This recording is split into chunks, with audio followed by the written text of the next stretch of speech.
જીવરાજ કાકા, જીવરાજ કાકા, હા તમે કેવા માણસ છો?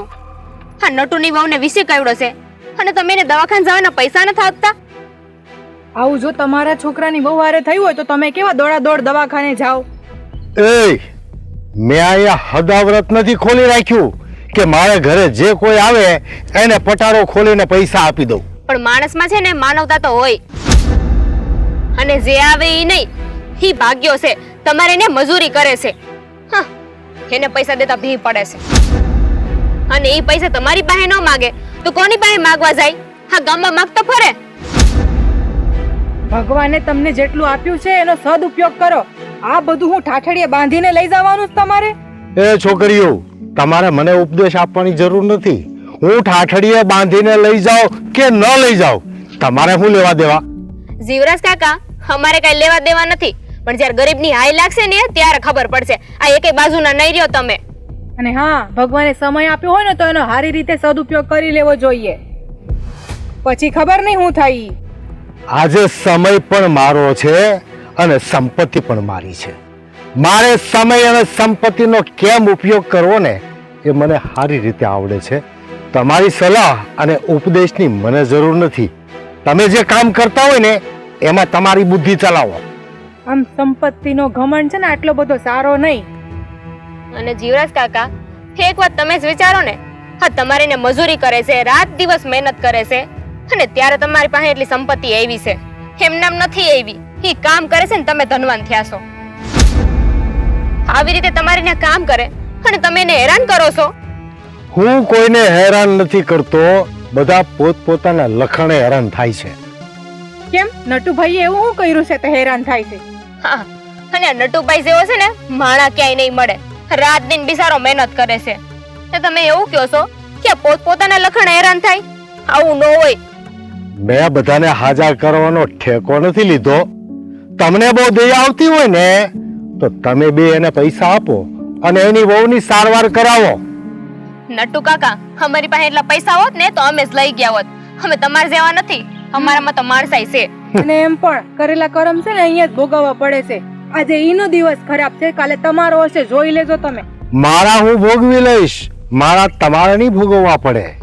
હા, ઈ તો છે ને સમય બદલાતા વાર નથી લાગતી.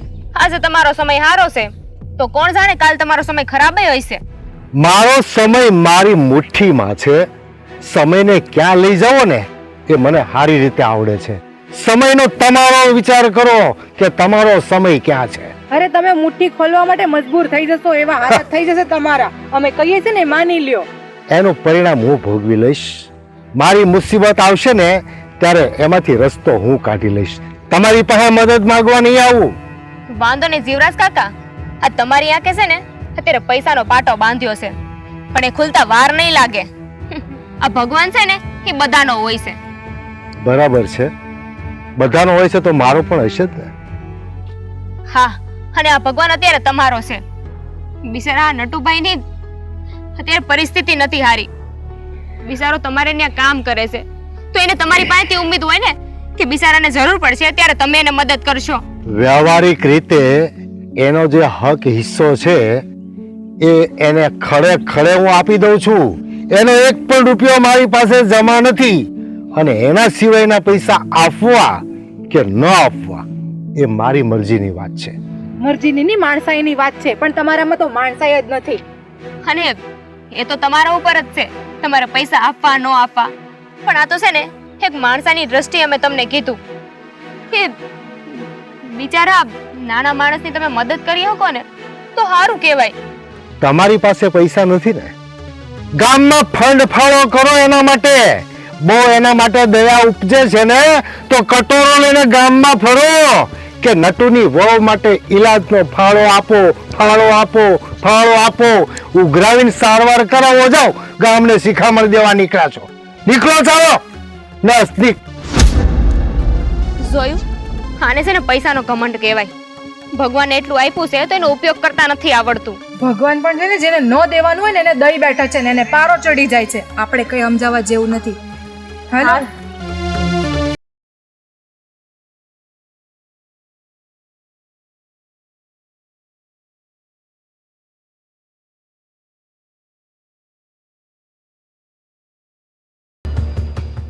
એ છોડી, તારી ભાભીને હવે સારું છે ને? હા, કોઈ દયાળુની કૃપાથી સારું થઈ જાય હો. છોડી, તું આમ વાકુ કા બોલે? શેઠ, અરે તમે મારા ભાઈના શેઠ છો કે પછી દુશ્મન છો? એ કેમ એવી વાત કરે છે? શેઠ, આ મારી ભાભીને તાવ આવ્યો હતો. મારો ભાઈ નટુ તમારી પાસે ઉસીના પૈસા માંગવા આવ્યો અને તમે એને ના પાડી દીધી. એક પણ રૂપિયો ન આપ્યો. અરે અમે કઈ તમારું ખેતર મૂકીને વયા નહોતા જવાના. એટલે કેટલીક વાર એને પૈસા આપ્યા કરું. મારા ખેતરમાં કઈ પૈસાનો ઝાડ નથી કે ખંખેરીને તારા ભાઈને દીધા કરું. શેઠ, કઈક થોડુંક પુણ્યદાન કરો કે મર્યા પછી લોકો તમને યાદ કરે. મારે કાંઈ દાન પુણ્ય કરવા નથી, પણ એક વસ્તુ સાંભળી લે. તું મારા જ ખેતરમાં રહે છે, મારે આશરે પડી છો અને મારી સામે અવાજથી વાત કરે છે. અરે તમારી ઉંમર થઈ ગઈ છે શેઠ, અને છે ને હા પૈસાના મોહ રાખોમાં, નહીતર એક દી પસ્તાવાનો વારો આવશે. અરે પાણી પીવડાવવા વાળું કોઈ નહીં વધે. એટલે તું કે એમ તારા ભાઈની પાછળ મન પડે એમ પૈસા ઉડાડું એમ? એ જે હોય તે, પણ પેલા કે તારો ભાઈ ને તારી ભાભી ક્યાં ગયા છે? ઈ શહેરમાં ગયા છે. મારા ભાભીને દવા લેવાની હતી ને તે. તારો ભાઈ તો એમ કહેતો હતો કે મારી પાસે મુદ્દલ પૈસા નથી, તો આ દવાખાનાના પૈસા આવ્યા ક્યાંથી? હાવ ખોટીનો છે. બસ હો, હવે શેઠ આગળ એક શબ્દ નહીં. હવે જો તમે મારા ભાઈ માટે એકય શબ્દ આગળ બોલો છો ને તો હું ભૂલી જઈશ કે તમે મારા શેઠ છો અને હું તમારા ખેતરમાં કામ કરું છું. મારા હાળા મજૂર પણ ફાટીને ધુવાડા કાઢી ગયા છે હો. શેઠ, અમે ભલે મજૂરિયારિયા હો, બોલવામાં ધ્યાન રાખો. હવે કઈ તમે નાના નથી કે તમને બોલતા શીખવાડવું પડે. એમ નહીં, પણ ઈ કે તારા ભાઈ પાસે પૈસા આવ્યા ક્યાંથી? મારી પાસે તો માંગવા આવ્યો નથી. એક દયાળુ ભાઈ હતો ને, એણે મારા ભાઈને રૂપિયા આપ્યા કે લે તાર બાયડીને દવા કરાય. હવે તમારી જેવા કંજૂસ હારે હું આ બાબતે વાત કરવી? મને તો તારો ભાઈ નટિયો છે ને, એ દારૂ પીતો હોય ને એવું લાગે છે. એ શેઠ, મારા ભાઈ ઉપર આર તો ચડાવતા જ નહીં હો. હા, મારો ભાઈ દારૂને હાથે ન નડે તો પીવાની વાત તો બહુ દૂર રહી. અટાણે કોઈનો ભરોસો કરવા જેવું નથી. દવાખાનાના બાને પૈસા લઈ જાય અને પછી દારૂ પી જાય. હે શેઠ, બસ હો હવે. આ છે ને તમે મને ખોટો ગુસ્સો ન અપાવો, નતર હું ભૂલી જઈશ કે આ ખેતર તમારું છે અને આ ખેતરના શેઠ તમે છો અને મારાથી નહીં બોલવાનું બોલાઈ જાય. એ તું છોકરી છો ને એટલે હું તને કઈ નથી કહેતો. બાકી જો આ જગ્યાએ તારો ભાઈ હોત ને તો હું ઊંધા હાથની બે આપી દીધી હોત. હા શું કહું ને શેઠ, તો આને મારા ભાઈની કરમની કઠણાઈ કહેવાય કે તમારા જેવા શેઠના લમણે લખાણ હતા.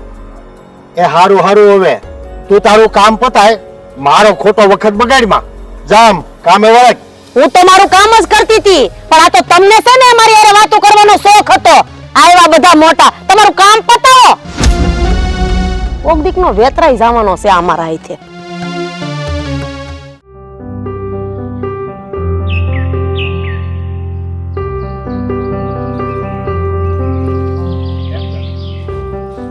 આવો આવો છાયાબેન, કેમ છો? મજામાં ને? આ જો ને આવી. તને કેમ છે હવે? અને તે રિપોર્ટ કરાવ્યા છે ને?